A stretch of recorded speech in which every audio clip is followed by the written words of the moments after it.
Black Mesa wasn't the kind of town where stories died quietly. The wind carried every rumor, every boast, every warning across the wooden porches and dusty saloons as if they were all pieces of the same drifting tumbleweed. And among all the stories told around campfires, poker tables, and frontier church steps, none held as much weight as the tales about the man people simply called Dakota the Lone, Apache of Black Mesa. He lived high above the town on a narrow ridge, in a small cabin he had built with nothing more than a hatchet patience, and the kind of discipline only a man who had seen too much too young could possess. The cabin overlooked the canyon like a sentinel, and from that vantage point Dakota could watch the comings and goings of the town below. People often joked that he knew trouble was approaching before even the sheriff did. Most believed it was no joke at all. Dakota worked as a scout sometimes for the army, sometimes for the town council, and sometimes for no one but himself. When ranchers lost cattle, they called Dakota. When a wagon trail needed safe passage, Dakota rode ahead. When a dispute broke out between settlers and tribes, Dakota stepped in, calm as a mountain shadow, and found a way to prevent bloodshed. He was respected not because he demanded it, but because he earned it, day after day, year after year. Yet for all the respect he commanded, Dakota lived a life that was achingly solitary. Those who met him said he carried silence the way other men carried weapons, always ready, always sharp, always within reach. Some of the townsfolk thought the silence meant he was cold. But the few who understood him knew the truth. Dakota was a man of deep loyalty, deep grief, and deeper purpose. He had once been part of a large, warm family wrapped in tradition and laughter. Now he had none. Loss had carved its mark on him early, and since then he had chosen the company of horses, wind, and open horizons over the unpredictability of human relationships. Still, people whispered that it wasn't natural for a man to live so alone. Some said he needed a wife. Others said he needed a partner to keep him grounded. And a few joked that what Dakota truly needed was someone stubborn enough to break through those silent walls and make a home in that mountain cabin of his. The town council even brought the idea up once over breakfast at Miss Delilah's cafe, between cups of scalding coffee and stacks of fluffy corn cakes. Dakota deserved someone, Sheriff Briggs had said, smoothing his mustache thoughtfully. Someone to keep him company. Someone to give him a reason to stay close. Dakota overheard them. He didn't respond. He simply finished his meal, tipped Miss Delilah with a small carved animal he'd whittled, a gift she treasured, and rode back to the mesa without a single comment. But rumors spread faster than a prairie fire. Soon every porch-rocking grandmother, every shopkeeper, every tired ranch hand passing through town began saying the same thing. The lone Apache should settle down. He needs a wife, someone perfect for him. If Dakota heard the whispers, he gave no sign. He continued his quiet routines, feeding his horses before dawn, scouting dangerous trails, repairing fences for neighbors who never asked for payment. He spoke rarely but listened deeply.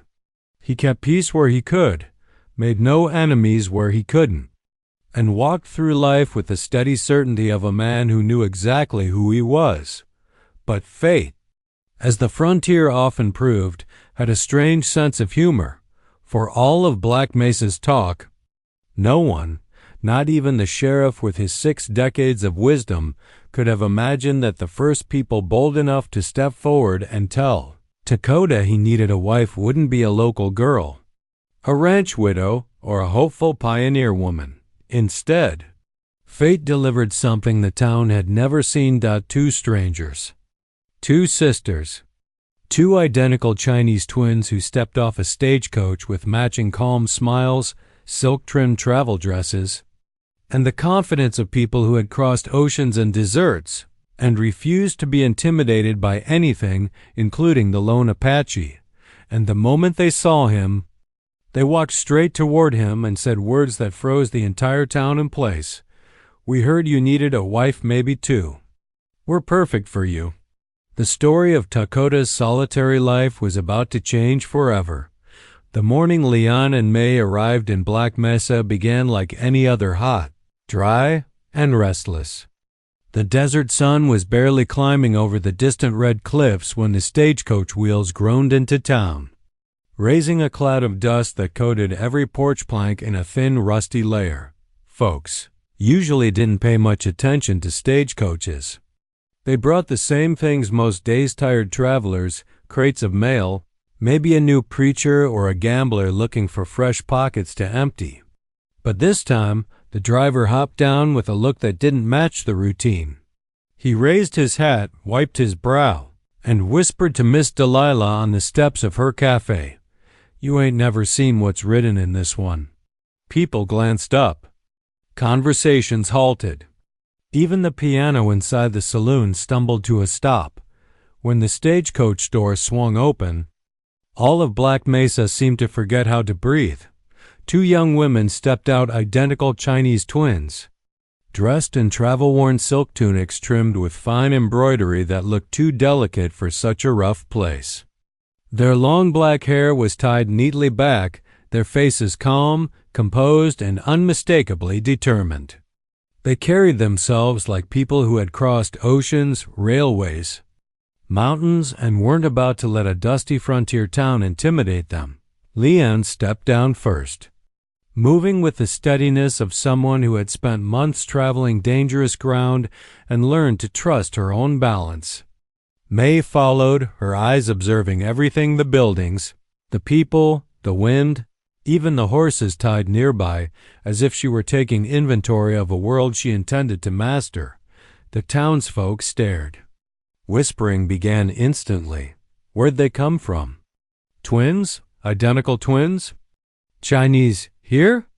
What on earth do they want with a place like Black Mesa? But the twins didn't hesitate. They took one look around the street, spotted Takota tightening the saddle strap on his Mustang, and headed straight toward him. The lone Apache, who didn't flinch even when men came at him with shotguns, paused mid-strap. He lifted his gaze as the two sisters approached, their footsteps soft but purposeful on the dusty street. The town held its breath. Leon offered a polite bow, hands folded respectfully. May mirrored her perfectly. Then, in unison, smooth, practiced, and clear, they said, "We heard you needed a wife, maybe two. We're perfect for you." Gasps cracked through the crowd like pistol shots. Sheriff Briggs dropped his toothpick. Miss Delilah nearly fainted against the cafe railing. Old Horace outside the general store muttered, "Well, I'll be hog-tied." Even Takota, a man carved from calm itself, blinked once, an extravagant display of emotion for him. But instead of reacting in shock or confusion, Takota simply straightened up, brushed the dust off his palms, and gestured toward the shade beside the hitching post. "Sit," he said quietly. "Tell me what brought you here." People expected outrage. They expected shouting. They expected the lone Apache to storm off or demand an explanation. After all, what woman, let alone two, walked up to a man in the middle of Black Mesa and declared herself perfect for him? Instead, Takota listened. That was the first thing that impressed the twins.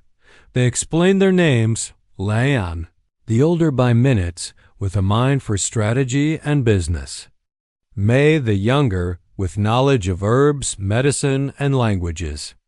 They spoke of a journey that began in Guangdong, moved through Hong Kong, crossed the Pacific to San Francisco, and then rode by rail and stagecoach toward the American frontier. "We have skills," Leon said. "We have education," May added. "And we have courage," they said together. The town didn't know whether to be fascinated or terrified. Finally, Leon clarified the misunderstanding that had nearly caused Black Mesa to implode. "When we said we were perfect for you," she explained, "we did not mean as wives. Not yet. Gasps of relief or disappointment, depending on who listened, rolled across the street. "We are looking," May continued, "for an ally, someone with respect in the town. Someone fair, someone who can help us start a business. We heard that person was you." Dakota studied them quietly. He wasn't easily moved by flattery, but he respected honesty. And these two women standing under the weight of dozens of staring eyes were brave enough to speak plainly. "You traveled far," he said. "Too far to speak lightly. Why here?" The twins exchanged a glance of silent, twin-like conversation that passed between them without a single word. "Because," Leon said, "Black Mesa is a place with opportunity. And because you," May added gently, "have the reputation of a man who protects those who need it." And just like that, the town realized these sisters hadn't come to Black Mesa by accident. They had come with purpose, and whether the town was ready or not.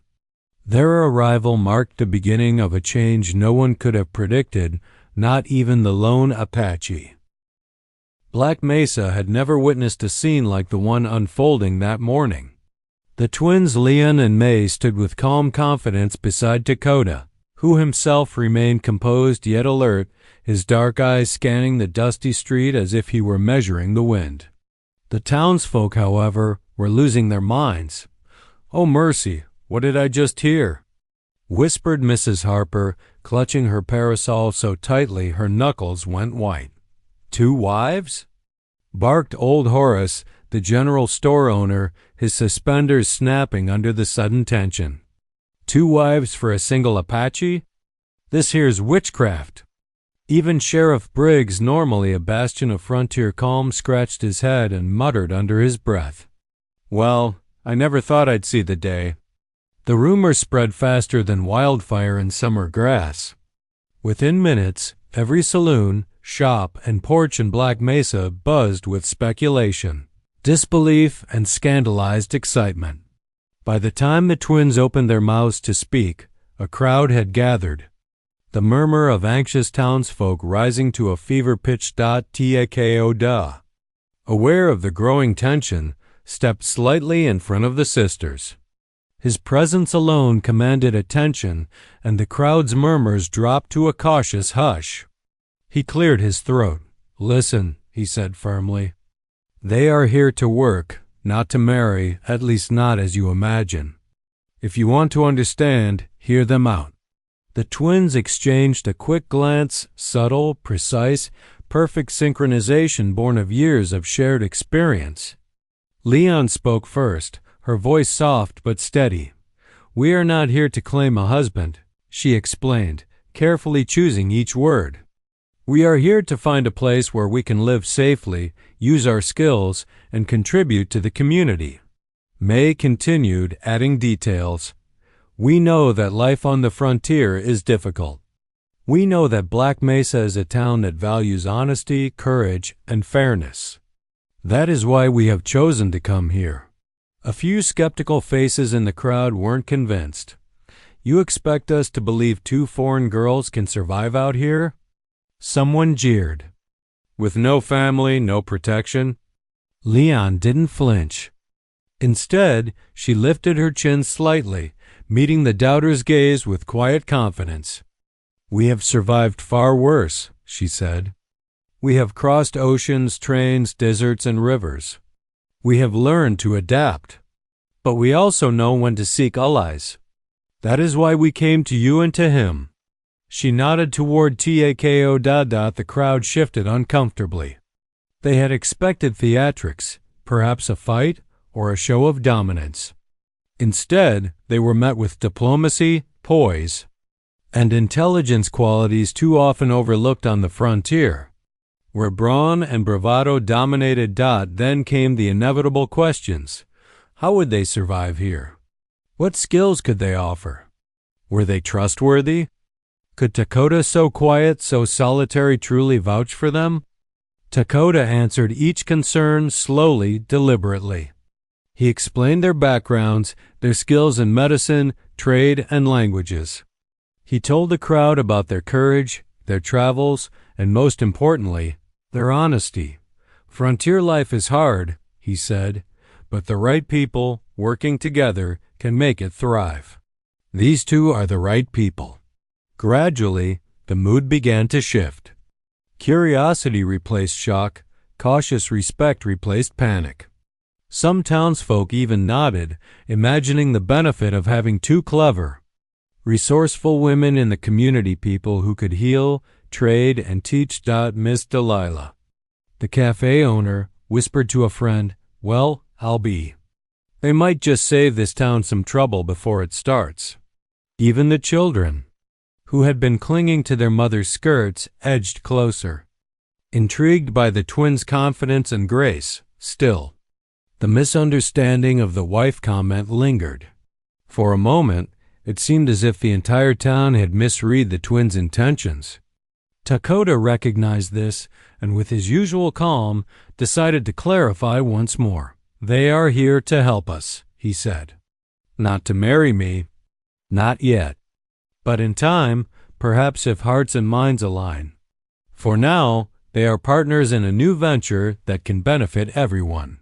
The tension eased further, replaced by a sense of cautious optimism. Black Mesa had seen its share of strangers arrive and leave, but these sisters were different. Their arrival signaled opportunity, growth, and perhaps even a little adventure, something the townsfolk couldn't resist noticing. By the time the sun climbed higher over the canyon, Black Mesa had transformed. What began as a potential scandal had become the talk of promise. Curiosity replaced judgment, and hope replaced fear. For the first time in years, Dakota felt that spark of change he had almost forgotten, an awareness that life could be more than routine and solitude. And so, amid whispers, astonishment, and a rising sense of excitement, the lone Apache, the identical twins, and the town of Black Mesa stood on the edge of something new, a future full of challenge, courage, and possibility. The calm of Black Mesa lasted only a few days. The dust settled. The twins' presence began to feel less like a spectacle and more like a curiosity the townsfolk could almost accept. Leon and May spent their mornings exploring the market street, observing the local shops, and taking notes on the supplies they would need for their plant trading and herbal remedies business. Dakota remained close but unobtrusive, a silent guardian whose presence alone reassured the sisters that danger could find them, but would not easily claim them. But as the frontier had taught everyone, danger often rides in on the wind and not always in the form of natural disasters or wild animals. Sometimes it came in the form of human greed. Late one afternoon, a black-clad man with a heavy coat and a wide-brimmed hat rode into town on a powerful horse that kicked up dust like a storm. The townsfolk recognized him almost immediately. Mr. Callahan, the railroad foreman, notorious for his quick temper, ruthless business tactics, and belief that the law bent to his will. He stopped in front of the general store, dismounted, and immediately demanded the attention of the nearest townspeople. "I hear we've got strangers in town," Callahan barked, his voice sharp enough to cut the evening air. "Two of them, foreigners, and an Apache aiding them. Well, I don't know about you, but I don't like strangers wandering where they shouldn't, especially when I've got plans to expand this railroad. Step aside, or there'll be trouble." The crowd gasped. Some stepped back. Others clenched fists, unsure if they wanted to side with the foreman or with Dakota, whose reputation as a peacemaker was well known. Dakota, calm as ever, approached the foreman with measured steps. "Mr. Callahan," he said, his voice low but firm, "these people are residents of Black Mesa now, under the town's protection. They are not causing trouble. Leave them be, and the town remains at peace." Callahan sneered. "Protection? From who? You? I don't answer to you, Apache, and I don't answer to a couple of foreign girls. The railroad comes first, and I make sure it does. Leanne and May didn't flinch. Instead, they calmly stepped forward.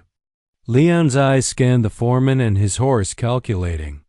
May subtly moved a small satchel containing herbs and supplies, knowing she could create a diversion if necessary. "We don't wish to interfere with your business," Leanne said evenly. "We only ask to be allowed to live and work here peacefully. We are capable and honest. There is no reason for conflict."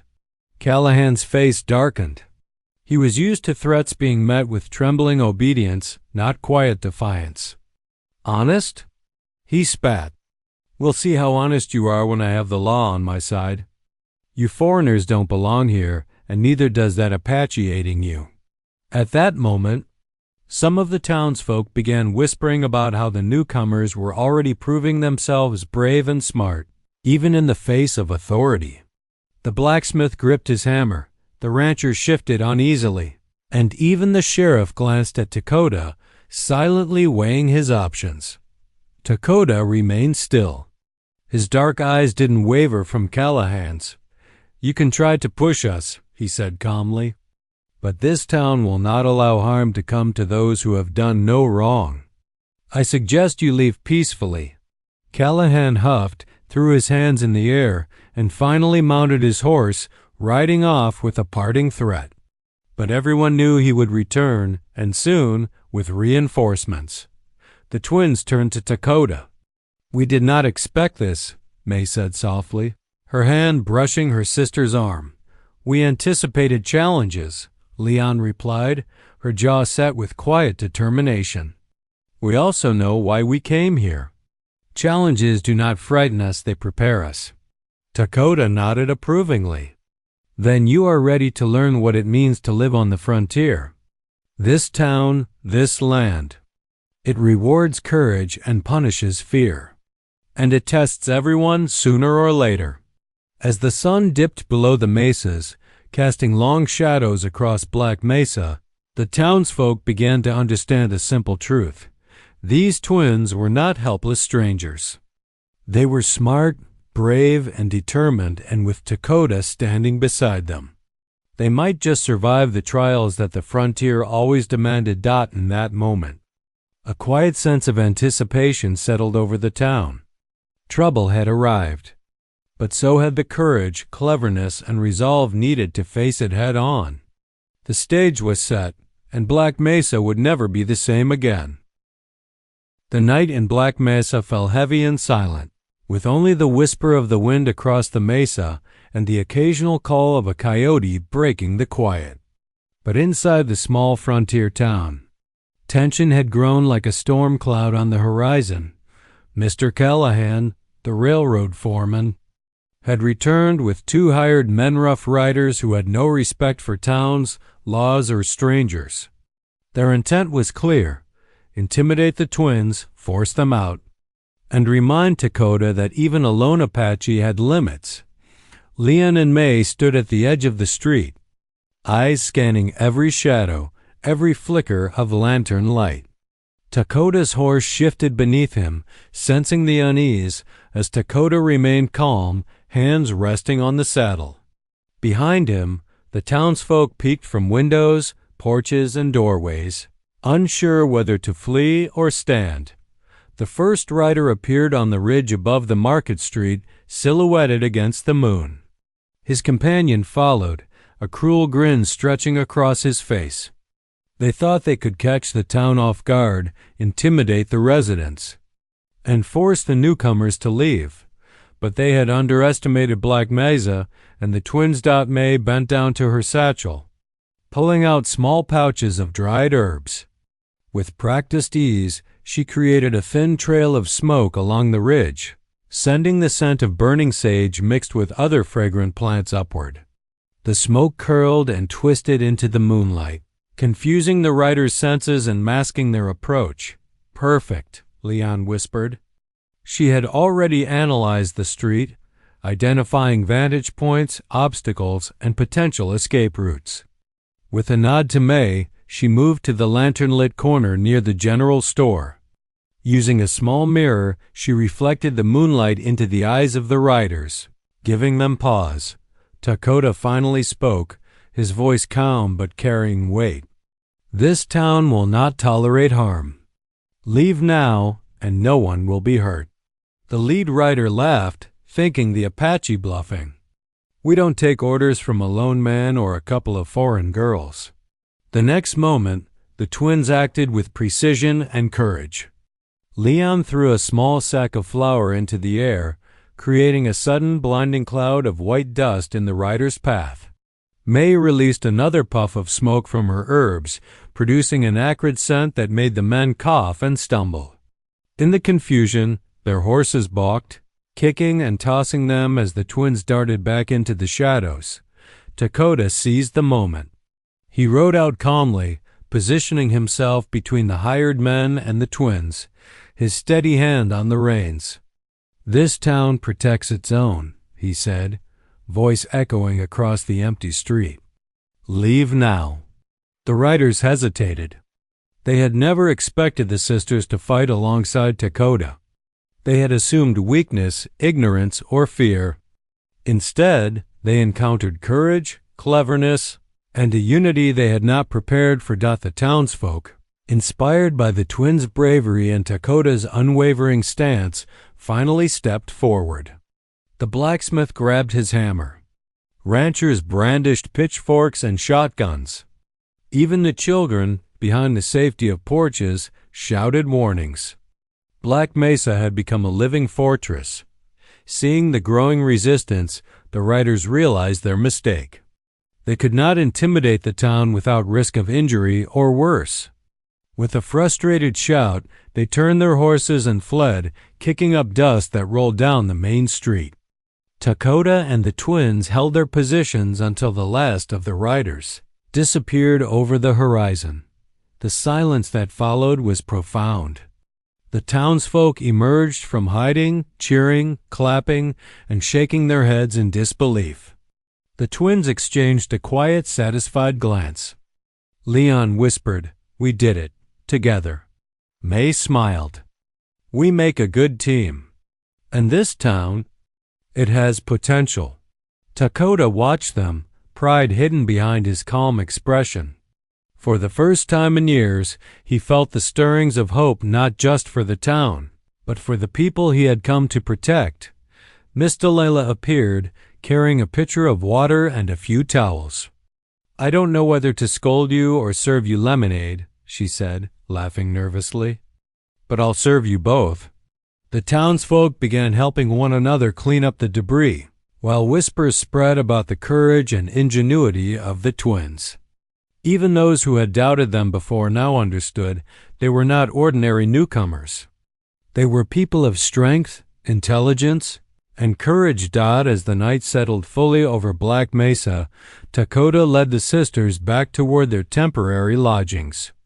"You've earned respect here tonight," he said quietly. "Not through force, but through cleverness and courage. That is how this town survives." Leon nodded, feeling a strange warmth at Dakota's rare praise. May added, "We are learning what it means to live here, and who to trust." The trio paused at the cabin steps. The town lay quiet beneath the moonlight, peaceful for the first time in days. Black Mesa had faced its first real test with the twins' arrival, and it had survived. Stronger than ever, and as Dakota looked at the two sisters, he realized something profound. The frontier was not just about survival anymore. It was about unity, courage, and the bonds that people, no matter how different, could form when faced with a common challenge. Black Mesa had changed that night. And so had he. The morning after the confrontation, Black Mesa woke to a different kind of quiet. The dust from the riders' retreat had settled, the sun glinted off wooden rooftops, and the townsfolk moved through the streets with an unusual sense of purpose. Word had spread fast. 2 Chinese twins had arrived, faced down danger, and held their own. The town's respect for them and for Dakota grew with each passing hour. The twins, Leon and May, were already busy. They had spent the night planning, discussing what supplies were necessary to start their herbal and trading shop, and strategizing how to integrate themselves into the town's economy. The tension of the previous evening had been replaced with determination. Leon checked her notes carefully, while May began preparing small herbal treatments for those in town who had suffered minor scrapes or coughs. Their skills and calm courage had already impressed everyone from the blacksmith to the cafe owner. Dakota observed from the porch of his cabin, leaning against the railing. He had expected the twins to be clever, but their foresight and composure exceeded even his high expectations. He respected their minds and their bravery, and something else, a quiet admiration, began to take root in his heart. Miss Delilah approached, balancing a tray of breakfast. "I'll be honest," she said, setting down plates of eggs and biscuits. "I didn't know what to make of them at first. But last night, well, I'd say this town's got some new heroes. And perhaps a future business to boot." Dakota nodded, brushing a hand across his jaw. "They are strong," he said softly. "They think ahead. They don't fear challenges. That is rare in these parts." The twins joined him, carrying the small satchel of herbs and supplies that had become their lifeline. Leon spoke first, her tone measured. "Dakota, we need a place to start. A shop, a home. Somewhere that respects our skills and values fairness." "You have that here," Dakota replied quietly. "But it must be earned." He gestured toward the town. "The townsfolk are cautious, as all frontier people are. They watch, they test, and then they accept. Your courage last night went far in earning their respect, but there is more to gain." Leon tilted her head thoughtfully. "Then we will work, and show them we belong." May smiled softly.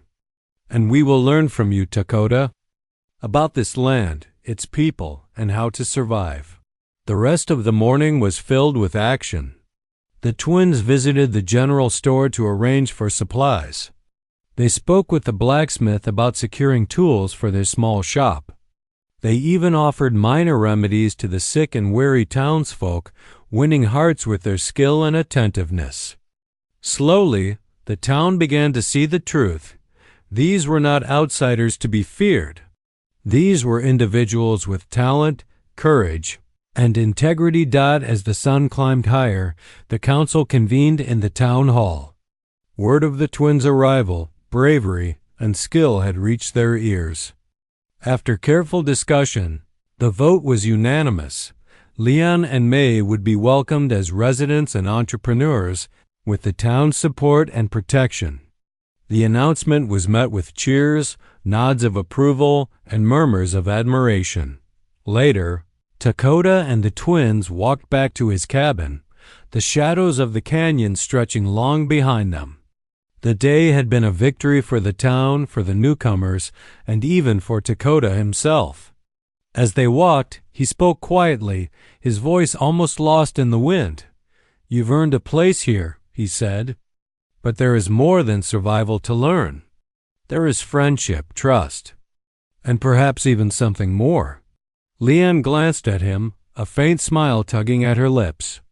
"We are learning every day," she said softly. "Not just about this town, but about people. And you, Dakota? You have taught us patience, caution, and respect." Dakota's gaze lingered on her for a moment longer than usual. Something stirred inside him, a warmth he had not felt in years. He realized that admiration was growing into something deeper. Not just for her courage, but for her heart, her mind, and the quiet way she had earned his respect. May, noticing the unspoken moment, smiled and nudged her sister gently. "Perhaps," she whispered, "the frontier brings more than danger. It brings connections." The day ended with the three of them standing on the ridge overlooking Black Mesa. Below, the town moved with renewed energy. Above, the vast sky promised endless possibilities. Dakota felt a rare sense of hope. For the first time in years, he saw a future where he was not alone, where the town could thrive, and where bonds forged in courage and respect could grow into something lasting. And in that, the following weeks in Black Mesa were unlike any the town had seen in decades. The twins, Leon and May, settled in with remarkable ease. Their shop, the Twin Lanterns Trading in Remedies, opened its doors on a quiet Friday morning, drawing curious townsfolk eager to witness the new arrival's skills firsthand. Shelves were stocked with herbal remedies, imported teas, and small trinkets from their travels, while the air was perfumed with the soothing scent of sage, dried flowers, and essential oils. Tia Ko Da, who had once kept to his cabin and ridge, now spent his days nearby. Sometimes he offered guidance on frontier life, helped deliver supplies, or simply walked with the sisters through the dusty streets. The town began to view this unusual trio as a new backbone of the community: courage, wisdom, and skill woven together in an unexpected alliance. The townsfolk, who had initially been suspicious of the twins, were slowly won over. Children visited the shop after school to marvel at remedies and curiosities, while adults came seeking solutions for ailments or advice on trading goods. Miss Delilah's Cafe became a frequent stop for Leon and May, and even Sheriff Briggs found himself stopping in to ask questions about herbal remedies for his cough. But beyond their contributions to the town, something more personal was growing. Dakota found himself thinking about Leon in ways he had not allowed himself to think for years. Her courage in the face of danger, her intelligence in handling the town's initial skepticism, and her gentle humor had begun to break the solitude he had clung to for so long. One late afternoon, as the sun began to sink behind the mesas, Dakota invited the twins to walk with him along the ridge overlooking Black Mesa. The sky was a canvas of orange, pink, and violet, and the wind carried the faint smell of sagebrush and distant rivers. "You've changed this town," Dakota said quietly, his voice low but steady. "And not just with your skills. You've given people hope, courage, and a sense that Black Mesa can grow." Leon smiled, glancing at May, who nodded in agreement. "We only did what we thought was right," Leon replied. "But we also saw what you do for this place. You've inspired us as much as we hope to inspire others." For a moment, neither spoke. Dakota studied Leon, noticing the determination in her eyes, the kindness in her smile. A feeling he hadn't felt in years stirred, an openness, a warmth, a connection that was undeniable. "Leon," Dakota finally said, "I've spent too many years alone, thinking I could manage the world on my own. But seeing your courage, and May's, and your willingness to trust this town and me, I realize I've been wrong." Leon looked at him curiously. "Wrong?" "Yes," he said. "I don't want to live in solitude anymore. Not if people like you are willing to be part of it. Not if life has room for courage, friendship, and maybe something more." May smiled knowingly, nudging her sister gently. "Seems the Apache has learned a lesson about trust," she whispered softly. Leon stepped closer to Dakota, her eyes reflecting the twilight glow. "Perhaps some lessons take time, and the right people to teach them." The moment was quiet, yet profound. Black Mesa, with all its dust, wind, and danger, had produced a rare harmony: courage meeting courage, trust meeting trust, and hearts slowly opening. Over the following weeks, Dakota and Leon's bond deepened. They worked side by side in the shop, sometimes tending to supplies, sometimes sharing quiet walks along the ridge. May remained a loyal partner, managing trade and teaching the townsfolk about herbs and remedies. The three of them became inseparable, a team that not only thrived but also transformed the community around them. By the time spring rolled over Black Mesa, the town had fully embraced the twins. Celebrations of harvest, market days, and festivals were shared with laughter and music. Dakota and Leon's relationship blossomed naturally, rooted in mutual respect admiration, and shared experiences. Finally, one evening, as the town gathered to celebrate a successful trading season, Dakota took Leon's hand beneath the open sky. "You came to Black Mesa to survive," he said softly. "But you also brought life, hope, and courage. And you've changed me. Will you be part of my life?" "Truly?" Leon's smile was steady, certain, and full of warmth. "Yes, Dakota, I will." The townsfolk cheered not just for the union of two hearts, but for the unity and courage that had brought them together. May clapped happily beside them, proud of her sister and grateful for the home they had all helped create. In Black Mesa, the frontier had always demanded courage, but now it also taught the value of trust, respect, and love. Dakota, the lone Apache, was no longer alone. Leon and May had arrived not as strangers, but as partners, friends, and family. And the town of Black Mesa, once quiet and wary, had a future brighter than any sunset over the mesas, a future built on courage, unity, and the lessons learned from unexpected beginnings.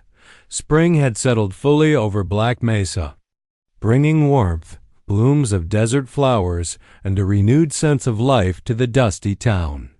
The once skeptical townsfolk had grown fond of the newcomers. Leon and May's shop, the Twin Lanterns Trading and Remedies, had become a hub of activity. The sisters' knowledge of herbs, medicine, and trade had not only healed wounds but strengthened the town's economy. The lone Apache, now no longer lonely, walked through the streets with a quiet pride. The townsfolk greeted him with nods and smiles, recognizing not only his skill and courage but also his ability to see the value in newcomers who dared to be different. His partnership with the twins had shown the town that respect, trust, and collaboration were as essential to survival as courage on the frontier. The shop buzzed with life. Children gathered around May as she explained how certain herbs could calm a cough or ease a scrape. Adults approached Leon with questions about trade, prices, and supplies, marveling at her cleverness and ability to negotiate fairly. Dakota often helped with deliveries, guiding wagons along tricky trails or assisting settlers with repairs.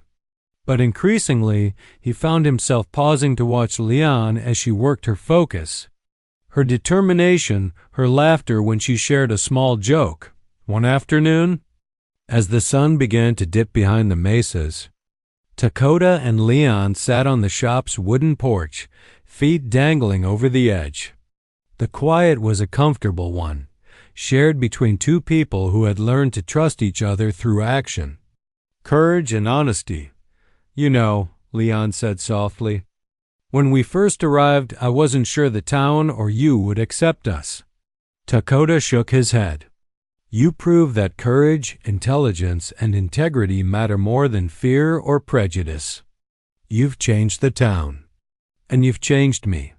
May approached, carrying a small basket of dried herbs. "You two always get so sentimental at sunset," she teased. "Hurry up before the town thinks we're up to something unusual." Leon laughed, but her eyes stayed on Dakota. "I never imagined a future like this, but now it feels right." Dakota smiled, the corners of his eyes crinkling for the first time in years. "It is right, because we faced challenges together, respected one another, and learned from each mistake. That's the frontier way, Leon. Courage, respect, and trust, those are the tools that matter most." The town had witnessed the truth of his words. Black Mesa had survived droughts, harsh winters, and lawless threats before, but the arrival of the twins had taught everyone a deeper lesson. Strength is measured not only by how well you fight, but by how well you cooperate, trust, and embrace differences. The townsfolk gathered that evening for a small celebration. Fires were lit along the main street, children ran through the lantern-lit shadows, and music floated from the saloon where Miss Delilah played the piano. Leon and May's shop had prepared small herbal treats for everyone, a gesture of thanks and goodwill. Dakota stood beside Leon, his hand brushing hers in a quiet acknowledgement of their bond. "See," May said to her sister with a grin. "I told you the town would come around." "Yes," Leon replied, smiling warmly at Dakota. "And more than that, it's become a place worth protecting, living in, and even loving." The crowd cheered, not just for the sisters or Dakota, but for the unity that had been forged. The once skeptical townsfolk had learned a lesson they would not forget. The frontier thrives when courage meets wisdom, when trust bridges differences, and when communities work together. As the stars began to glitter above the mesas, Dakota and Leon stood together, feeling the weight of the past and the promise of the future. May stood nearby, smiling proudly at the life they had built. Black Mesa was no longer just a town on the edge of the desert. It was a thriving, welcoming community strengthened by bravery, respect, and collaboration. The wind whispered through the canyon, carrying the scent of sage, flowers, and the promise of prosperity. Dakota no longer walked alone. He had found friendship, partnership, and love. Leon and May had found a home, purpose, and the respect of a once skeptical town. And Black Mesa, once quiet and wary, had a future brighter than any sunrise over the mesas, a future built on courage, unity, and the lessons learned from unexpected beginnings. The story of the lone Apache and the twins became a tale told for generations, a story of trust, courage, and the power of embracing differences. A story that reminded everyone that even on the roughest frontier, life could thrive when hearts and minds worked together. And so, under the endless skies of the American West, they lived, worked, and flourished together, as a family, as a community, and as a shining example of what true unity could accomplish.